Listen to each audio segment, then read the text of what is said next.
Bueno, en un segundo videíto de hoy me interesa hablar un poquito acerca de los hijos que se quedan eternamente con mamá y papá.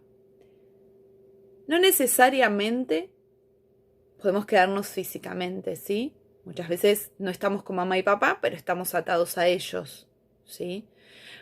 ¿Por qué?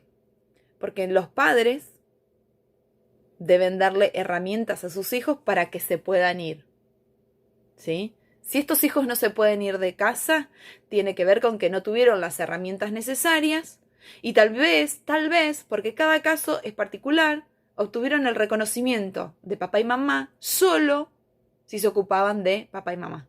Entonces no se animan a irse, no se animan a tener su propia familia, no se animan a despegarse, porque siente que es la manera que mamá y papá los reconoce.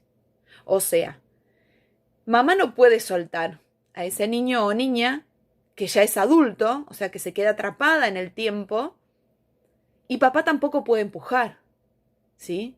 Cada uno tenemos roles que cumplir dentro de este sistema.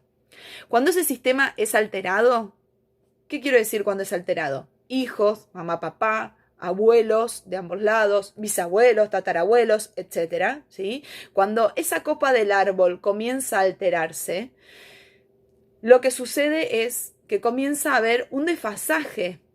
Si el niño se transforma en papá o mamá, en realidad hay un desfasaje del sistema. No se respetan las jerarquías del sistema. Entonces va a haber una alteración. ¿Qué quiere decir que va a haber una alteración? Ese niño, esa niña que luego viene en adulto, no va a tener las herramientas para salir a la vida. Esto es importante comprender, que esa mamá y ese papá que no suelta, que no puede empujar, tiene que ver con una historia que ha heredado, ¿sí? Como siempre digo, con la misma base. Tanto aquel que desprotege como aquel que es sobreprotector. ¿La base cuál es? Es el desamparo emocional. Entonces, si los hijos deben quedar los hijos quedan atrapados de mamá y de papá porque se sienten en la obligación de cuidar, en realidad estamos alterando un orden lógico y biológico. Y entonces ahí es cuando viene el conflicto, ¿sí? Mamá no puede amarme como yo lo necesito, ¿sí? ¿Por qué? Porque mamá no está abierta al amor, no está abierta ni para recibir ni para dar. Por eso toma el rol de víctima, donde el resto, sobre todo los hijos, deben estar pendientes de esa mamá, ¿sí? Entonces, cuando yo me paro en rol de víctima, ahí quedo atrapado. Cuando creo que mamá solo me va a mirar si yo estoy pendiente de ella o si estoy esperando su aprobación, en realidad esa aprobación nunca va a llegar y mamá tampoco nunca me va a reconocer. Por eso es importante saber cuál es la mentira que nos creímos. ¿Por qué quedamos atrapados? Vuelvo a repetir, no necesariamente porque tenemos 30, 40, 50 años y estamos en la casa de mamá, sino porque podemos estar fuera y también estar atrapados, ¿sí? Entonces, desarmar la mentira nos va a permitir entender qué fue lo que nos creímos, ¿sí? Y sanar es algo que nos permite acomodar las piezas. Si yo sano y me estaba en rol de padre, comprendo mi historia y voy a volver a tener el rol de hijo, que el rol de hijo es el primer rol que tenemos dentro del sistema biológico. No tenemos ningún otro rol antes, ¿sí?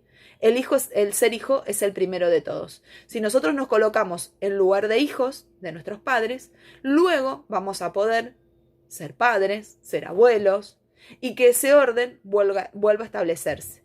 Pero cada caso es particular y debemos tener claro cómo fue esa alteración.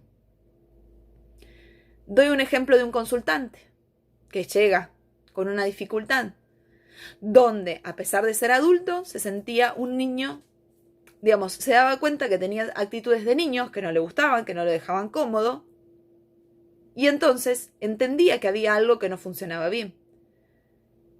Entonces, ¿qué sucedió? En un momento de su vida, siendo niño, siente que dentro de su sistema familiar debe transformarse en un adulto que debe unir a la familia, ¿sí? Entonces ese niño pierde su niñez y comienza a ser adulto. Entonces, no puede disfrutar un montón de aspectos de su vida. ¿Por qué? Porque no puede ser niño, no puede ser adolescente, porque debe ser un adulto. Y cuando es adulto, es un niño en cuerpo de adulto. Entonces, ese sistema sigue alterado, porque si él no puede ser hijo, no va a poder ser padre, ¿sí? En su rol, no va a poder ser padre. Y permitirle a sus hijos, a su vez, que cada uno pueda cumplir el rol que corresponde. Entonces, si logramos tomar conciencia, acomodamos el sistema. Acomodar el sistema es acomodar las jerarquías familiares y eso nos va a permitir poder vivir la experiencia y el propósito de vida que vinimos justamente a tener en este. Y no uno que sea totalmente alterado. Entonces, mirar hacia atrás, sería al revés, ver el conflicto del presente nos va a llevar hacia atrás. Ver eso que pasó ahí atrás nos va a permitir darle un orden, nuevamente se presente y que el futuro se transforme. Bueno, les dejo saludos. Si tienen alguna pregunta, algo que les surja, abajo en los comentarios me pueden hacer, o si no, como muchas veces hacen de manera privada, me pueden mandar un mensajito y nos seguimos hablando. Un beso grande. Chau, chau.